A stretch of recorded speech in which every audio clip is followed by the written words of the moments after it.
Hare Krishna, everyone.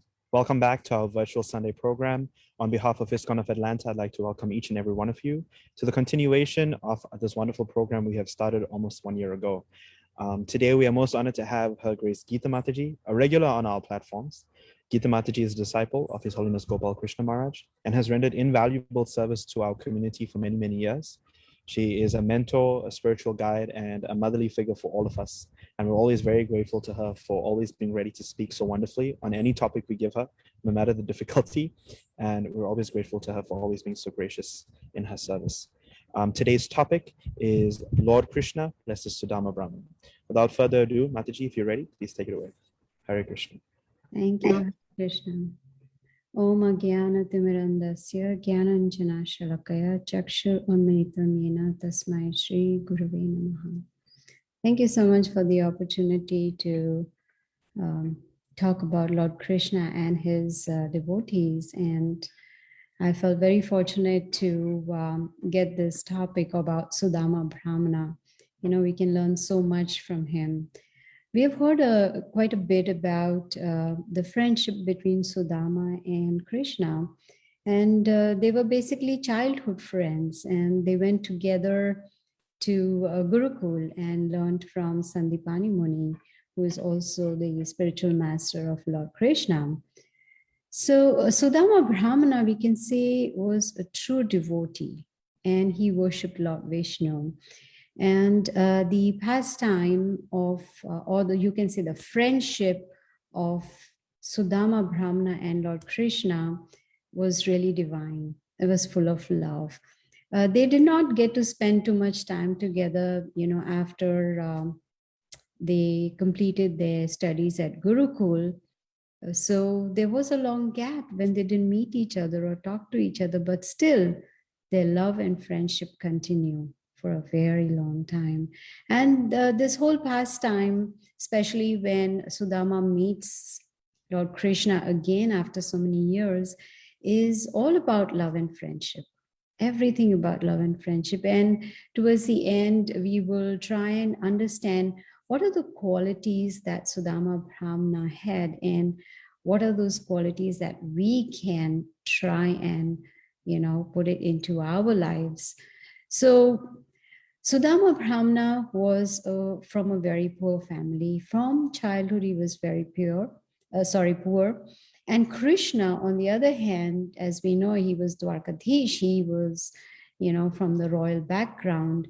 But even though here, you know, there's friendship between poor and rich, but that did not hinder their friendship at all, because their friendship was true. What we find in this material world as far as friendship goes, it's all about what's in it for me. Okay, I want to be your friend. What can I get from you? Or if I want to be your friend, what do you expect from me? So this is how material friendship works. But here, Sudama and Krishna, their friendship was absolutely pure. It is said that they were inseparable. They could not, you know, when they were together, especially in Gurukul also, they spent a lot of time together. And even though, you know, they got separated after Gurukul, they didn't meet for a long time, but they do not lose hope of meeting again. They both were hoping against hope that they would get an opportunity to meet again. And in the meantime, Krishna was always in Sudama's heart, and Sudama was always in Krishna's heart. That is the goal we are looking for, where Krishna becomes conscious of us. And that is possible when we become conscious of Krishna. So here, Sudama always carried Krishna in his heart, which means he kept thinking of Krishna always. Just like Kamsa. Kamsa also thought of Krishna all the time, but it was in a negative way. Whereas here, Sudama, you know, his devotion was true. His love for Krishna was true. It was pure devotion. And because he was so dedicated and loved Krishna so much, that Krishna never forgot Sudama. And Krishna also always remembered Sudama. That was the position of Sudama Brahmana. And their friendship was truly divine. So I will talk a little bit about their meeting after a gap of so many years. So that is a very beautiful pastime. In fact, it is an unforgettable pastime. Every time we hear or we read about their meeting after so many years, it can literally bring tears to the eyes. It's so very beautiful. And we get to learn so much from this pastime. Not only that, even from the qualities of Sudama Brahmana. So those, of course, qualities are also mentioned in the Bhagavad Gita. So when there was a time when Sudama Brahmana, he was married and he had children. And as I said, he was from a poor background. He lived in poverty. So his wife also, you know, very nice devotee, but she could not tolerate to see her children go hungry. There was a time when there was no food for the children. I mean, parents can, you know, stay hungry, but they cannot bear the pain of seeing their children hungry.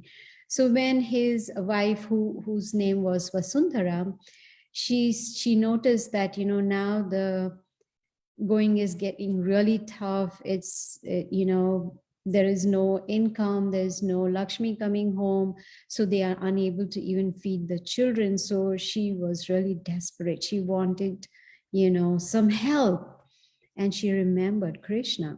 And so she requested Sudama Brahmana that, you know, you have this friend who's called Krishna. He's the king of Dwarka. He's so opulent. So why don't you just go and get some help from him? I'm sure, you know, he still remembers you, and I'm sure he will help you. And Sudama, he thought about it and he didn't want to go. He didn't want to go and ask for help. This is a true mark of a devotee. Even though he was in such a condition where, you know, there was no food for the children, there was nothing at home, and, you know, the whole family was suffering, but still he did not want to go and ask for help from Krishna, because he thought that would be selfish, very selfish, that I go, I meet Krishna after so many years, and then I ask for help and I say, please give me some money so that I can feed my children. No, no, no, no.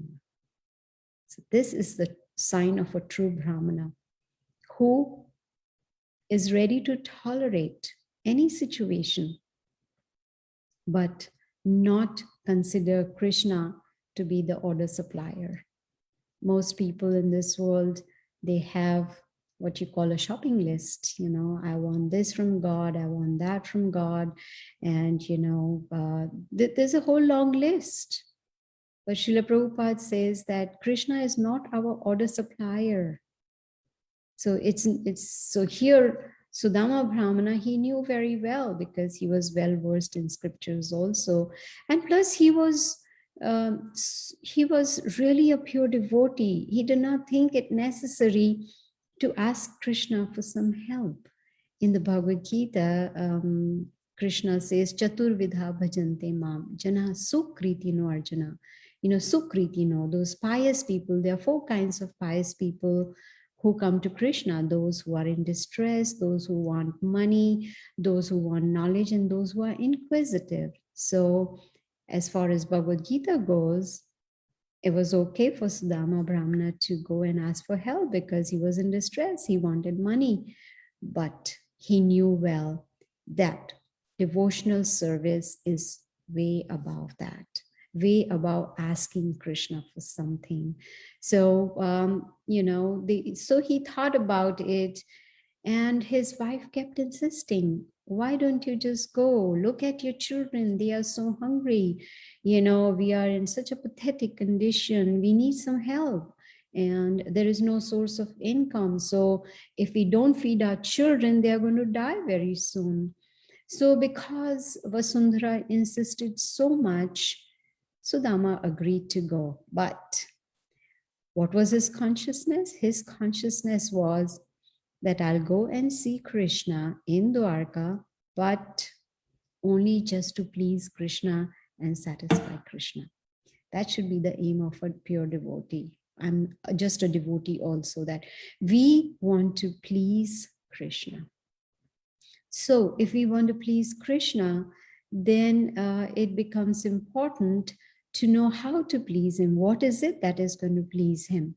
The scriptures give us that information, that all Krishna wants is just like, there is a beautiful verse, Patram Pushpam Phalam Toyam Yome Bhaktya Prayachati. Krishna says, if anyone offers me with love and devotion, a leaf, a flower, fruit, or water, I'll accept it.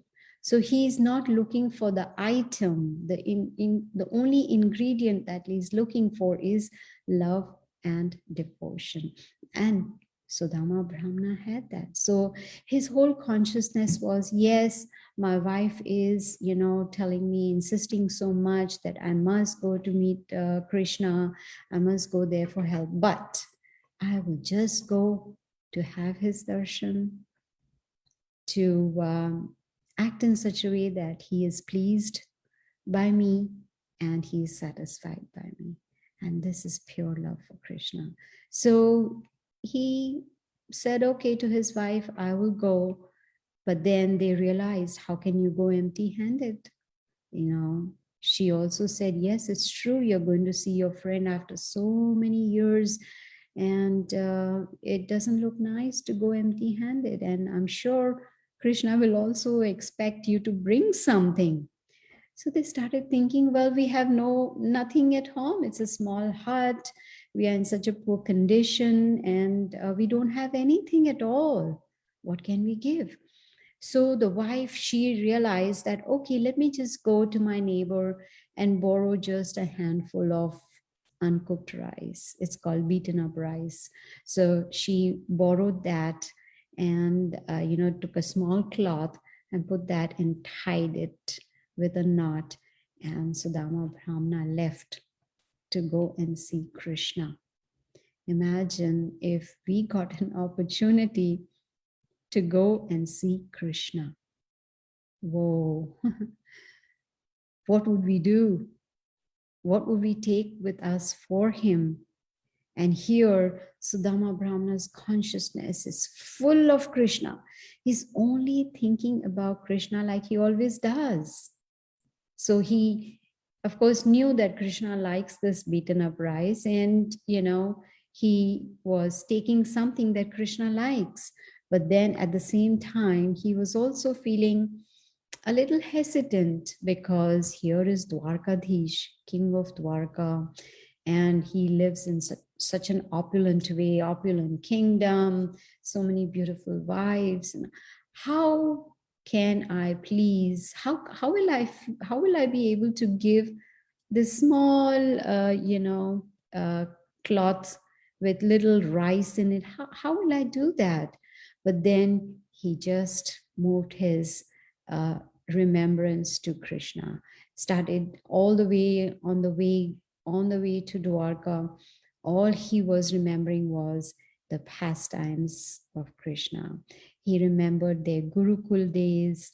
He remembered how they would play together, study together, eat together, how they would serve the spiritual master, Sandipani Muni. So all these thoughts were coming to him, and he was so ecstatic. He was so happy that now he is finally going to see Krishna, even though it was his wife who sent him kind of forcibly, but he was just happy to just go and have darshan of Krishna. So on the way, of course, he was well versed in scriptures, so he knew, what the scriptures talk about. In fact, in Bhagavad Gita also, Krishna says, yam yam vapi smaran bhavam tyajat tante kalevaram tam tam eveti kantaya sada tad bhava bhavitaha. That should be our consciousness, that Krishna says, anyone who remembers me at the time of death will certainly come to me. But to remember Krishna at the time of death, One needs to practice it on a daily basis. And that is what Sudama Brahmana did. It was not just a practice, that was his daily meditation, that he would think about Krishna, he would think about his pastimes, he would think about how beautiful Krishna is, and think about the days they spent in Gurukula. And just like that, he would just keep himself conscious of Krishna all the time. Now comes the time after a long journey, a very long journey to Dwarka, and he was bare feet. And, it was very tiring. He was hungry, he was tired, he was sleepy. But the fact that he was going to see Krishna kept him moving forward. He kept moving forward. And then finally, after a long journey, he reaches Dwarka, and he is there right in front of the palace gate. As he tries to enter the gate, he's immediately stopped. Why? Because he didn't look like from a royal family. He was very thin, he was famished, he was tired, he had torn clothes, and he just had one steak, and then there was this little cloth, it's called potli, hanging there with some rice in it. So the god said, "What are you trying to do?" He said, I want to see Krishna." "How do you know Krishna?" "Oh, he's my friend. He's my best friend." They started laughing at him. "How is it possible that Dwarkadhish, the king of Dwarka, is a friend with a poor guy like you?" And say, "No, I'm a Brahmana, and we went to Gurukul together, and he is my best friend, and I've taken so much trouble, taken such a long journey, and I've come here. Please allow me to go inside so I can have darshan of Krishna." But they won't believe him. They started laughing. "You and a friend of Krishna? No way." But Krishna, being the supreme personality of Godhead, he knew Sudama had arrived at his kingdom. He knew that. But he was waiting. He was waiting for Sudama to call out for him. So Sudama tried a lot to, explain to the gods that he truly is a friend of Krishna, to please allow him to go. But they would not allow, because gods also have a duty to perform, where they cannot just anyone enter the palace and just anyone go and meet Krishna like that. So they wanted to be sure. So when Sudama noticed that after trying so much, the gods are not listening to him, so then from his heart, he called out to Krishna. He said, "Krishna!" And Krishna came running. Krishna was waiting for that cry. Srila Prabhupada has said that when we are chanting the Maha Mantra every day, it should be like a child crying for the mother. It's like it has to be so desperate. The cry has to be so desperate that Krishna will definitely look at us and say, "Oh, here is this devotee who is sincerely trying to reach me." And Sudama's cry for Krishna, loud cry for Krishna, "Krishna!" Krishna came running. The gods were shocked. What? Dwarkadhish, the king of Dwarka, is running towards this poor man who we consider as nobody? As soon as they saw each other, they both ran towards each other and embraced each other like long lost friends. And that embrace was so tight, and it was for such a long time, because it was after so many years. Two true friends had finally met again. And we could see Krishna's eyes were full of tears, and Sudama also full of tears. And both of them did not want to leave each other. They did not want to let go of the friend. And they held each other like that for a long time. And the gods were shocked. Then they realized that this poor Brahmana was actually speaking the truth.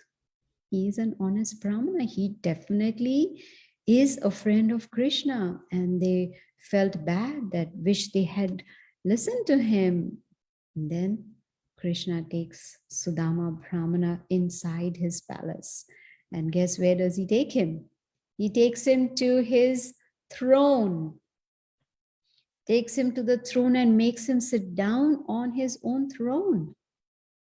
So here is a poor Brahmana who's sitting on the throne of Dwarkadish.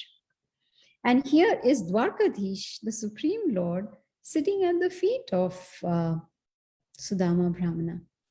And Sudama felt so embarrassed. He said, no, no, no. Krishna said, no, you're my friend. You have taken such a long journey and you've come to meet me. And it is my duty to welcome you as my guest. And Krishna arranged for everything royal for Sudama Brahmana. First of all, he did Abhishek of Sudama's feet.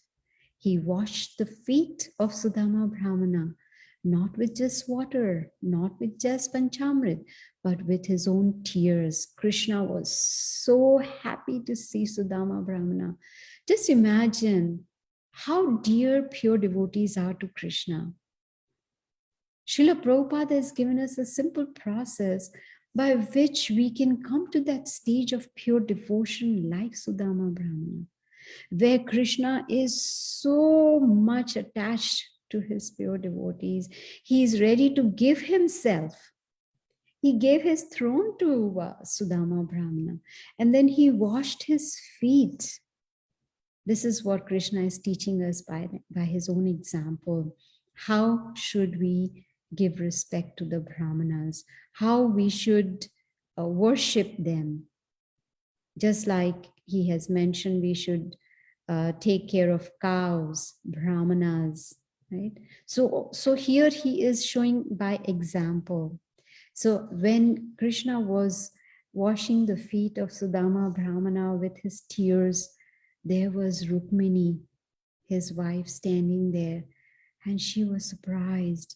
She was mesmerized. She was shocked.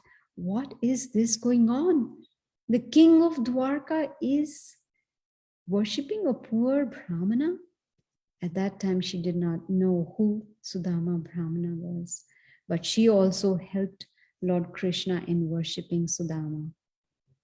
And after washing the feet, wiped his feet, offered some flowers on Sudama's feet, and then he gave him royal garments to wear.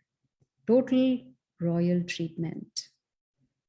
You know, just like the ladies, they go to the spa and they get total treatment, which is treatment for the hair, treatment for the face, treatment for the whole body, a massage, or whatever it is. Like complete treatment is like my day out, to pamper myself. But here it's totally different. Here, Lord Krishna, he was making sure that everything possible he could do to satisfy Sudama. So see how it works. The devotee wants to satisfy Krishna, and Krishna wants to satisfy his devotees. What a beautiful relationship. And then Sudama was offered a big feast, like a chapan bhog, a big feast. And he was thinking, oh, I didn't even have a morsel to eat. And look here, there are so many items, I cannot even decide what to eat first.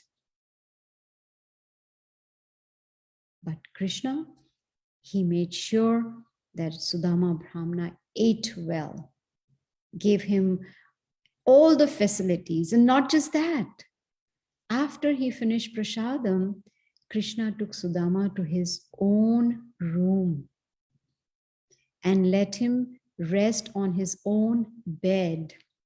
Imagine resting on the bed of the Supreme Personality of Godhead. The story doesn't end there. As Sudama Brahmana was resting, because he was tired, he had taken such a long journey, his feet were hurting.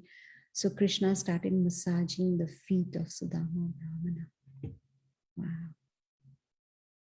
Sudama Brahmana said, no, no, no, please don't touch my feet. But Krishna said, no, I want to serve the Brahmanas, and you are a true Brahmana in the sense. And so he massaged his feet. And while after doing that, then both friends sat down to talk. And they started talking about their Gurukul days, how they had so much fun studying together, playing in the forest together, eating together. So, studying together, worshipping Sandipani Muni together. So they had so much to catch up. So much had passed between their Gurukul days and the present time when they were both in family life. So they were so happy to exchange all those emotions and feelings and all those pastimes from before. And after all that, after they finished talking, which was very, very transcendental, they both were so absorbed in each other. They both were so happy to see each other. Just imagine now in this material world, what kind of friendship do we have? It's like, hi, bye, what's up? How are you doing? And then it's done, finished. There is no, in olden days, whenever people met each other, if you had a guest at home, the host would welcome the guest, even though unannounced, without an appointment, would just come in and would be treated royally, in the sense would be given a place to sit down, would speak some nice, sweet words, offer some prasadam and some water to drink, and find out how can we satisfy you. This is how it was. And then they both would inquire from each other, how is your spiritual life going on? How at what stage are you? Do you have any hindrances in your devotional path? Do you need any help? Do you need some guidance? So they would inspire each other, learn from each other, so that they could progress spiritually. So this is what the reason was for them to meet.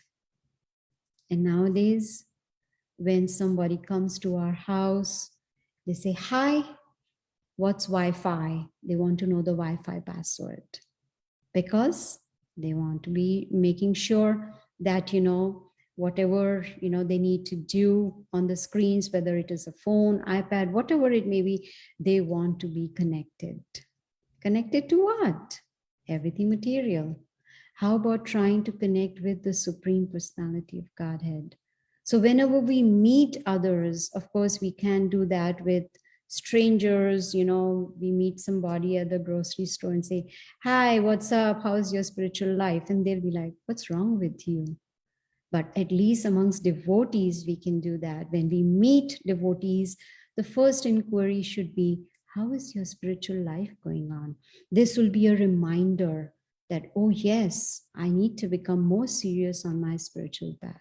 So here we see that Sudama and Krishna, they are so happy to be in each other's company. They are just, Sudama was actually crying, seeing the royal treatment he was getting from Krishna. He was crying because Krishna loved him so much and was taking so much care of him. And then comes the best part of this pastime. Krishna is asking Sudama, what are you hiding behind? Let me see, what are you hiding? And Sudama didn't want to show it, because he felt that, oh, I am so poor. Look at how much royal treatment I've got. And what have I brought for him, for Krishna? Just a little bit of beaten up rice. So he was feeling ashamed to, show. But Krishna, he said, I know you haven't come empty-handed. I know your wife must have given you something for me. So come on, give me that gift. Give me that gift. So hesitatingly, Sudama Brahmana took out that little potli and he gave it to Krishna. And when Krishna opened that, Krishna was so happy. Can you imagine? Anyone being happy with just some beaten up rice, just a handful of rice? What do people generally get happy about as a gift? Ooh, it's a new iPhone. Yes. Or it is, a big check of some hundreds and thousands of dollars, something big. Yeah, Krishna was so happy with that little rice because it was full of love and devotion. And Krishna accepted that gift with love. And he not only did that, he even praised Sudama and his wife for sending such a pleasant gift. He praised them by saying, you know what pleases me? And Krishna has already told us in the Bhagavad Gita what pleases him the most. And it is just love and devotion. In fact, in the 18th chapter, Krishna says, what pleases me the most is when someone spreads the glories of my holy name, which means preaching, giving knowledge about Bhagavad Gita to others, giving knowledge about Krishna to others, because in that way, the other person gets benefited with Krishna consciousness, is able to start the spiritual life, is able to succeed in spiritual life. So here Krishna was praising the gift that he had received, and he immediately started eating it and relishing it. What was so nectarian about it? The love that was in that gift. That is what pleased Krishna. And he even shared it with Rukmani to eat some of that rice. But she was shocked. What's going on? I have never seen Krishna do this to anyone. And here is this poor Brahmana, and he's getting so much attention and so much love from Krishna. So the question may arise, Krishna was eating the rice that was brought by Sudama. So why was he relishing that so much? As I mentioned earlier, Patram, Pushpam, Phalam, Toyam, Yome Bhaktya Prayachati. That was a gift of love. That love and devotion is what pleased Krishna very much. So both the friends, they spend many hours together, talking, catching up, eating together, enjoying each other's company, trying to, make the best use of all that time they had together. But after some hours, it was time for Sudama to go back home. Now, he was too shy to ask for any favors from Krishna. His wife had told him, you're going there, make sure you bring something from there. Make sure you take help from Krishna. But he could not. Why? Because he thought it's not right. We don't do business with the Supreme Lord that, oh, I do this for you and you give me this. No. That Prabhupada says, is totally business. That happens in material life. But in spiritual life, there is no business at all. We don't do business with Krishna. So then, of course, Krishna is Antaryami. He knows everything. So, but still, he asked Sudama, well, can you tell me, you've come all the way, such a long journey, but what was the purpose behind it? Krishna is trying to see if Sudama will come out of it, come out with what he came for, that, oh, I've come to get some help from you because my children are hungry. But so Krishna asked, so what is the purpose of your visit? So Sudama immediately replied, I just came to please you and satisfy you. That's it. A mark of a true Brahmana. Not at all interested in any materialistic gain. He said, I have no demands and I just came to see you and just to please you and to satisfy you. That's it. And Sudama Brahmana took leave with a lot of deep devotion in his heart.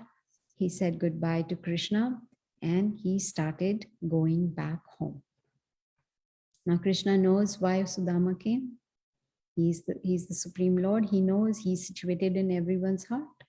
Sarvasya chaham hridi sanivishto mataha smritir jnanam apohanam cha.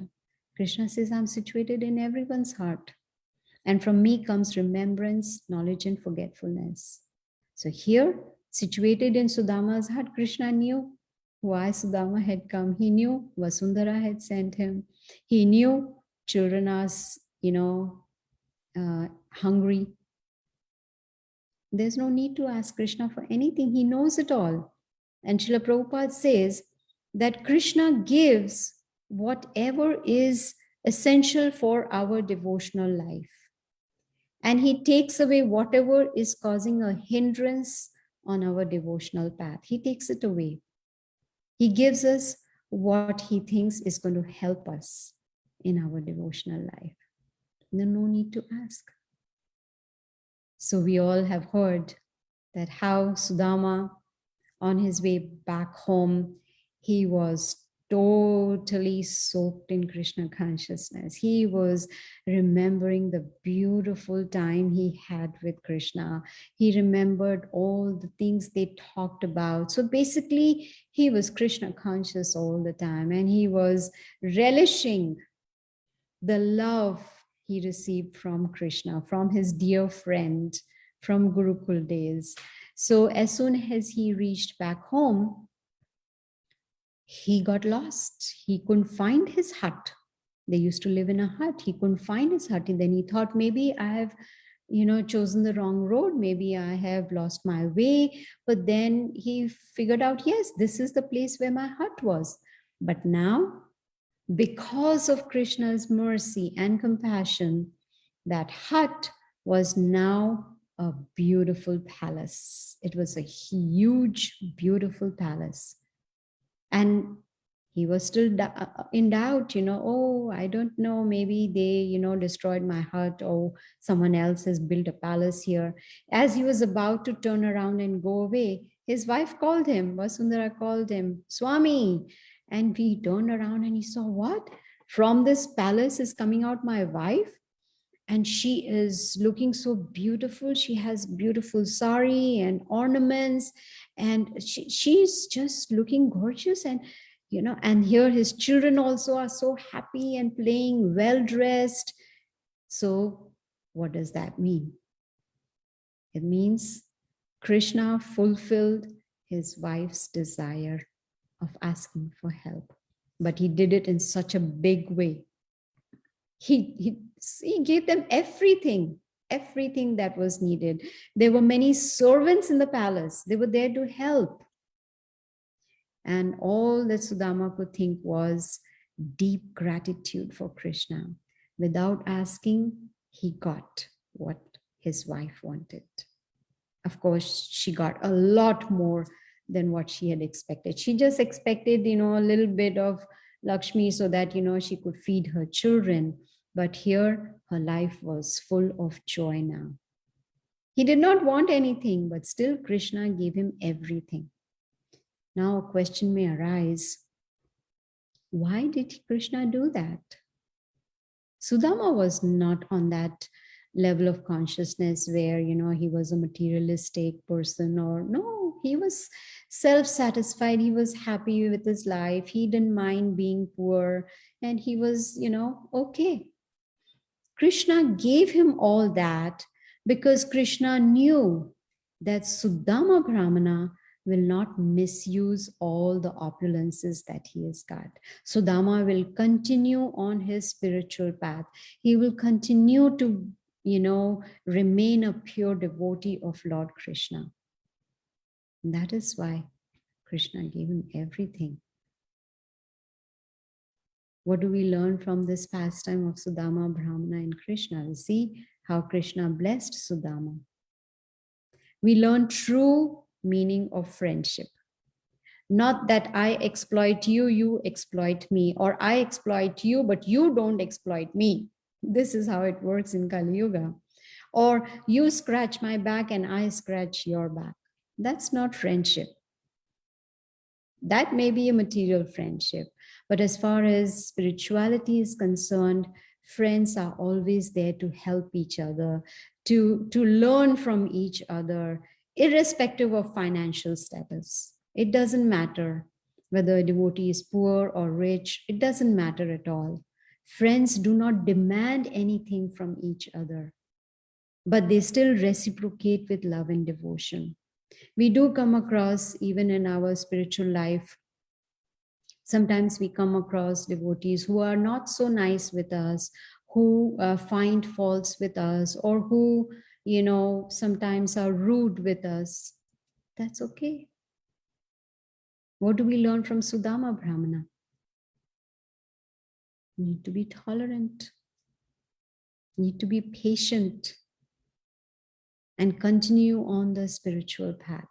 So real friendship, even amongst devotees, is based on Krishna consciousness, where help each other progress spiritually and not demand that I expect this from you, I expect you to do this, I expect that. When expectations are there, then what happens? When the expectations are not met, then there is anger, and then there is, person feels displeased or whatever. It's not nice at all. Learn from Sudama Brahmana and Krishna's friendship. Krishna rewarded everything, all the opulence to Sudama without being asked, because Krishna knew Sudama will continue his spiritual life 100%. He will always remain fully Krishna conscious, because Sudama Brahmana always performed his religious duties, and Krishna wanted Sudama to continue on that religious path, to continue his pure love for the Supreme Lord. Of course, Sudama was fully devoted to the Supreme Lord. He had all the qualities that a Brahmana should have. He was humble, he was tolerant, he was equipoised, he was patient, he was knowledgeable, he was satisfied. In fact, in Bhagavad Gita, chapter 18, verse 42, what does Krishna say? Samo damas tapaha shaucham shantir arjavam evacha. That famous verse where Krishna gives the qualities of a Brahmana. Brahmana is one who is peaceful, self-control, there's austerity, there's purity, there's tolerance, honesty, there is wisdom, knowledge, religiousness. All these qualities, Krishna says, these are the qualities by which the Brahmanas work. And Sudama Brahmana is a very, very good example who a true Brahmana should be. Fully Krishna conscious.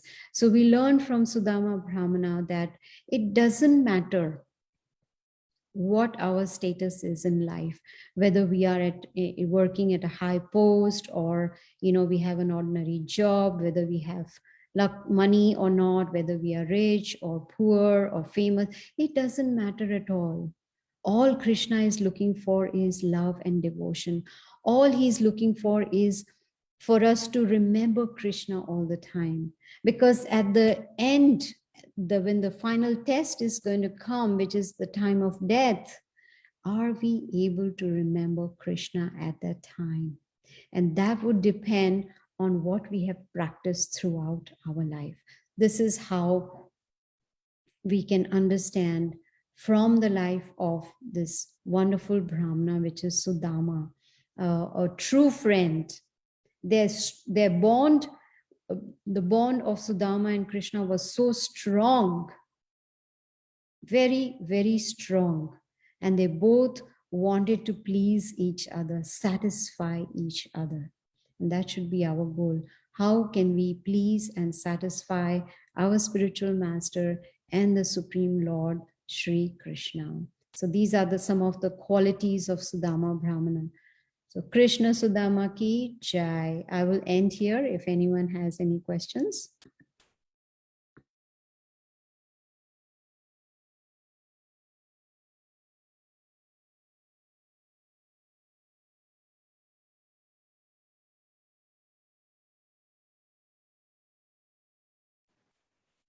हरे कृष्णा जी, गीता माता जी, कोटि कोटि दंडवत प्रणाम। श्रील प्रभुपाद श्रील गुरुदेव की जय।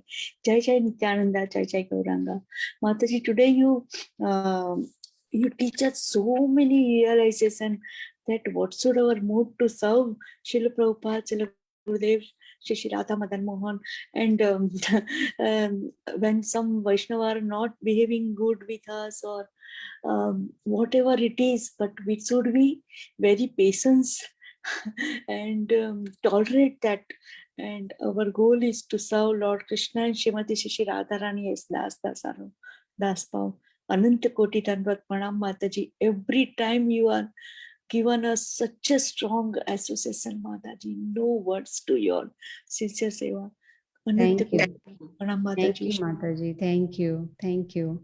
Yes, we learn a lot from Sudama Brahmana. Hare Krishna. Thank you so much, Mataji. Dear devotees, if you'd like to ask a question, please raise your hand on Zoom and we will be giving you an opportunity to ask your question live.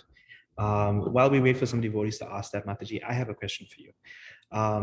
In this pastime that we just spoke of, the Sudama Brahmana and Krishna, the relationship between Sudama and Krishna is that of a friendship.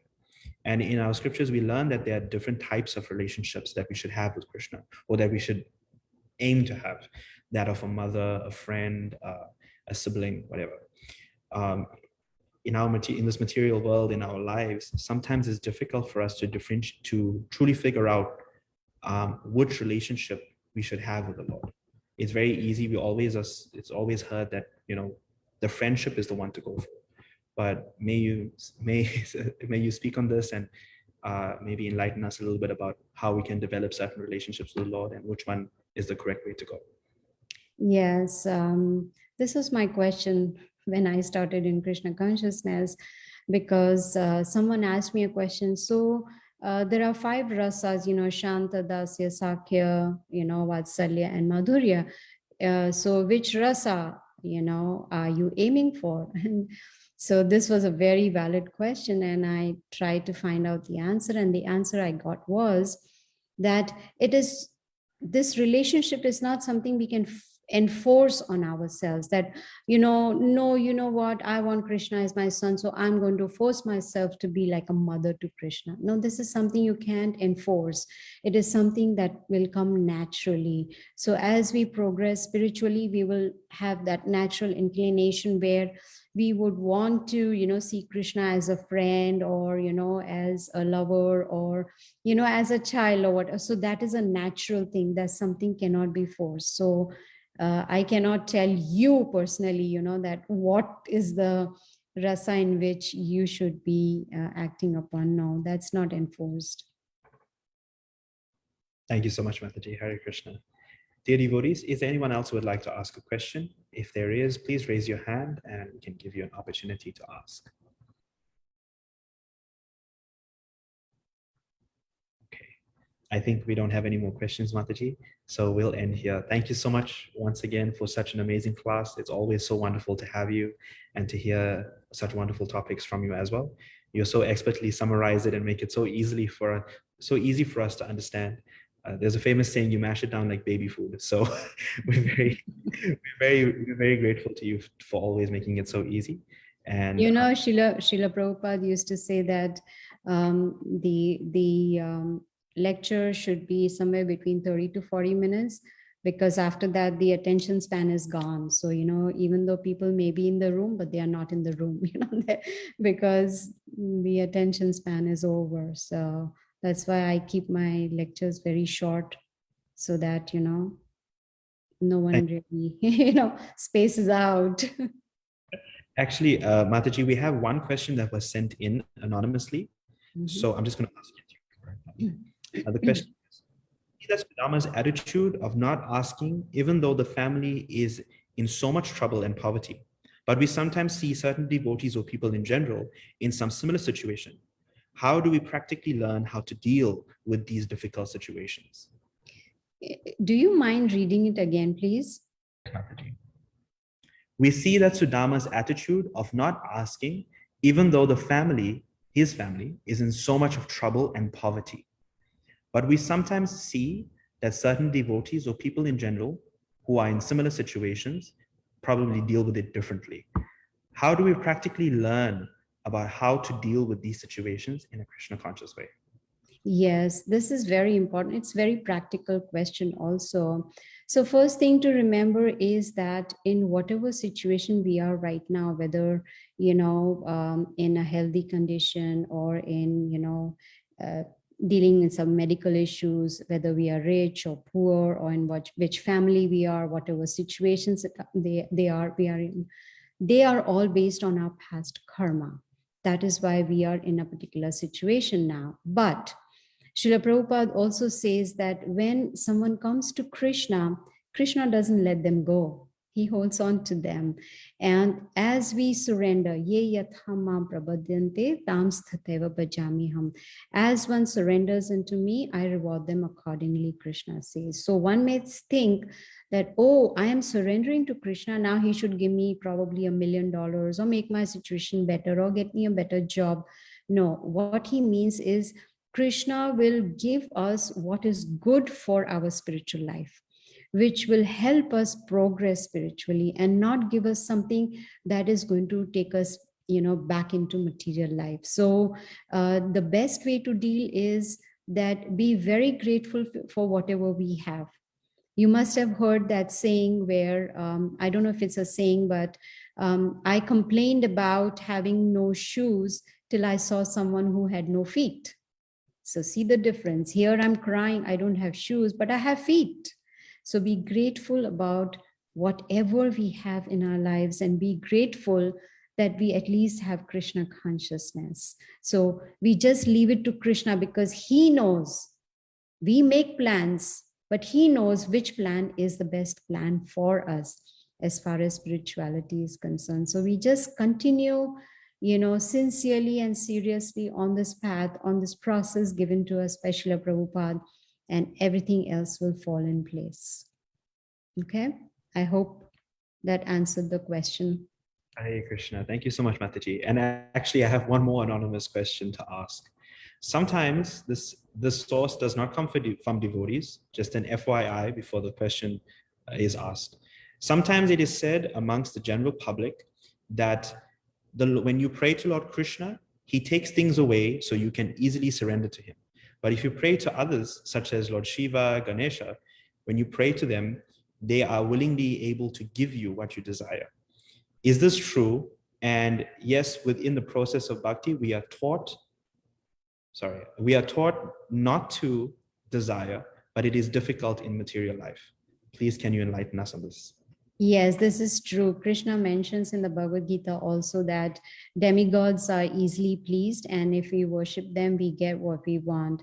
But the question should be that whatever we are asking, usually it's a material benefit that, we are looking for as far as worship of demigods is concerned, because we want instant result, we want instant gratification. But the point to think about is that, okay, how long does this gratification last? It's temporary.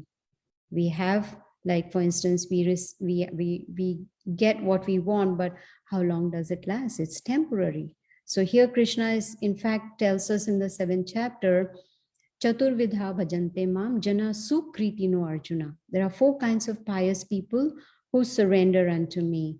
One who is in distress, one who wants money, one who wants knowledge, and one who is inquisitive. So Krishna says, okay, if you do have some material desires, come to me. You don't need to go anywhere. And in that process, when a person starts worshiping Krishna with that attitude, okay, maybe I want money, so let me worship Krishna. That's also good. Krishna says, yes, sure, come to me. What will happen in that process? As one continues on this bhakti path, on, chanting and, hearing about Krishna, gradually there's purification. Then those material desires, they just go away. Then a person with the help of knowledge understands what is the purpose of human life. It's not just, satisfying the senses. So yes, we do get, instant gratification by worshiping the demigods, but we need to look at the long-term plan. We need to look for something that is going to give us a permanent solution, and that is Krishna consciousness. Okay. Thank you so much, Mataji. Sorry, we have many anonymous questions coming in, so we have. This comes in and it's asking, if Krishna had to give to Sudama, why did he not give it to him before he even went to him in the first place? Why not give it to him before he went to see him? Yes, very important, because Krishna wanted to meet Sudama. He wanted to have that,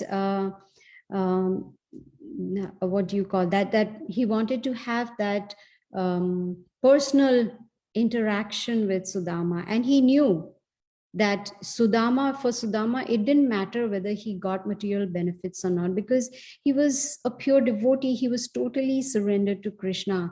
It was because his wife insisted that he had to go, but still he did not ask. So Krishna could have given, but Krishna wanted this pastime to happen so that we learn from it. See, all the pastimes of Krishna, they teach us something in our lives, that how should we, for instance, Sudama Brahmana, what a true Brahmana is. These are the qualities of a Brahmana. So Sudama, being, truly in love with Krishna and with so much devotion for Krishna, he knew there is no point in asking. There's no need. He didn't even want to ask.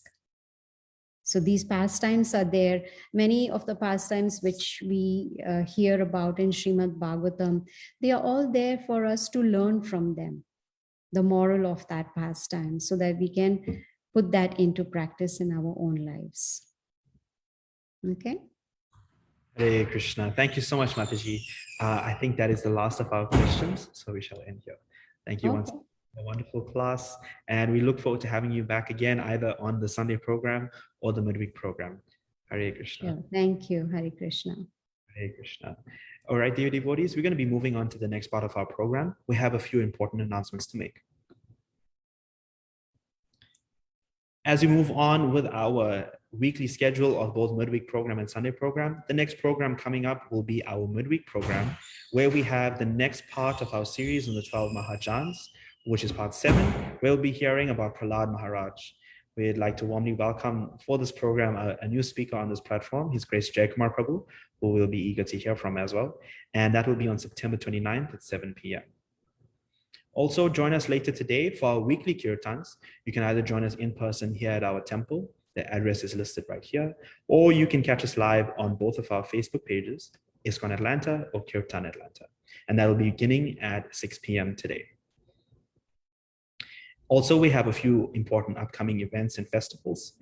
On September 27th, we have the anniversary of Srila Prabhupada's arrival in the USA. On October 2nd, we have Indira Ekadasi. On October 15th, we have Sri Madhava Acharya's appearance day. And an important date for everyone to please take note of, we have the beginning of Damodar month, Kartik Mas, which is on October 21st, which I think is a Thursday.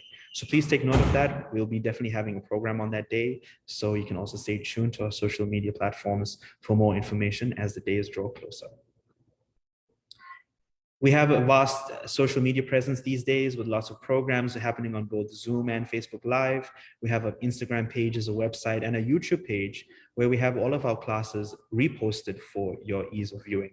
So to easily access all of it, we have a Linktree page, the link of which you can find here at the bottom of the slide, or on our social media pages. With one click, you can access all of it, including a link that allows you to join our WhatsApp groups, where you can receive regular updates and also daily darshan of our wonderful deities here in ISKCON of Atlanta. And finally, we'd like to end off with a request for prayers for His Holiness Jayapataka Swami, His Holiness Amala Bhakta Swami, Her Grace Govardhan Leela Mataji, Her Grace Uttama Radhika Mataji, the doctors who were helped fight COVID-19, and also for anyone else we've not been able to mention or have forgotten to mention in this section. So please let us chant the Maha Mantra together in a prayerful mood for the benefit of those mentioned and any who we have forgotten to mention. Hare Krishna, Krishna Krishna, Hare Hare, Hare Rama, Rama Rama, Hare Hare. Hare Krishna, Krishna Krishna, Hare Hare, Hare Rama, Rama Rama, Hare Hare. Hare Krishna, Krishna Krishna, Hare Hare, Hare Rama, Rama Rama, Hare Hare.